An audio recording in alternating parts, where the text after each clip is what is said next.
प्यार हम कैनी ओकरे से धोखा पैनी बनावे के होके ऐसा तो उसके बनावे के यदि होके खुद ऐसन चाहिए अखिया अरे गील न होके खुद ऐसन चाहिए अखिया गील न होके आइए बबली कोर से बड़ी बड़ी रुपया के पुरस्कार भगवान से प्रार्थना करो कि बबली पढ़ लिख के अपना देश के कर्मधार बना प्रतिभा सिंह पाटिल राष्ट्रपति की उपाधि है बबनी के मिलो कि अपना गांव जवार जिला जवार के नाम रोशन करो ऐसन शरीरिया बनई है ये विधाता जवना में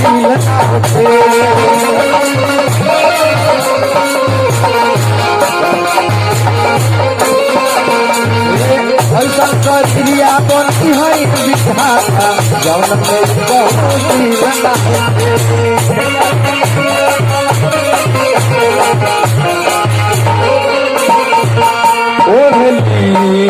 चुनरिया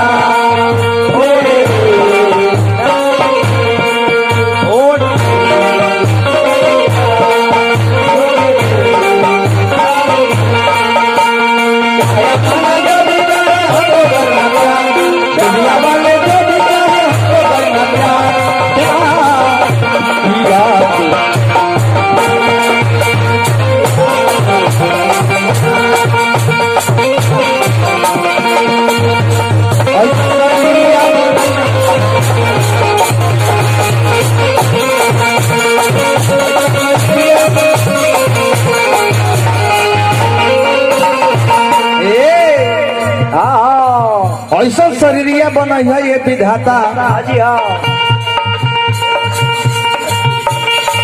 जौना भी कहूँ दिल ना होके काजल तुमको प्यार हुआ है हाँ किससे हुआ है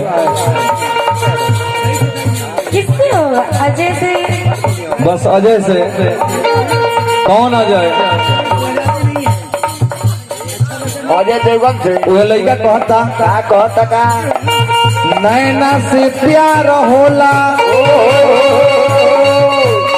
और दिल काहे रोवेला अखिया से आंसू गिरे बदल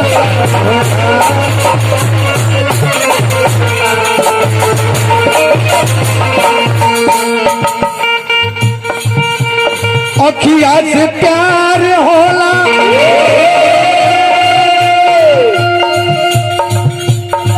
और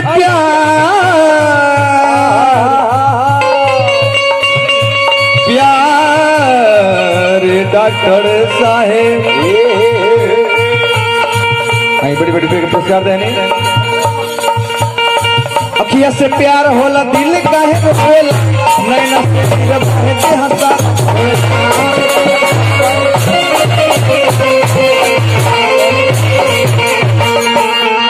अखिया से प्यार होला तो दिल काहे रोवेला और नैना से लोर गिरे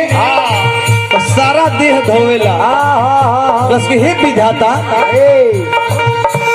इस शरीर में खाली दिल मत बनई है बाकी सब कुछ लगा दी है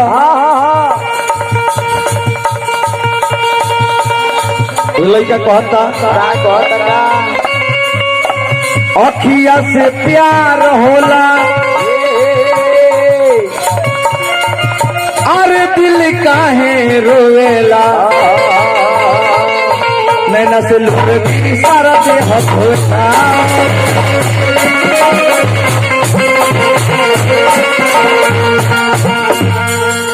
इतने लेना ये काजल आई फिर आज के जयकर्ता महोदय चाचा श्री कृष्ण महतो चाचा जी कर से बड़ी बड़ी रुपये के पुरस्कार रहा सबसे हम खुश बनी कि जितने आदमी हम बैठल बनी आ शांति से सुनत नहीं। अब इससे बड़का खुशी है गायक लोग के कुछ न मिलेला। ना ना ना ना ना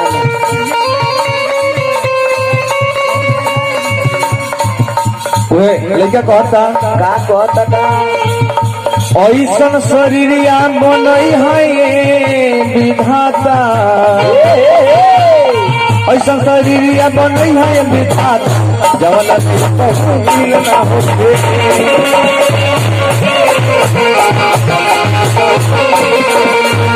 ऐसा शरीरिया बनई है विधाता जवला कहूँ दिल ना होते।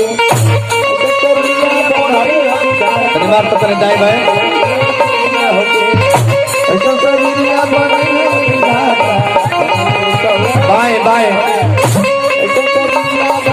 आगे आगे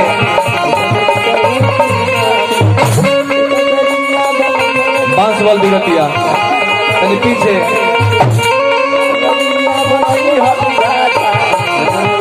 नीचे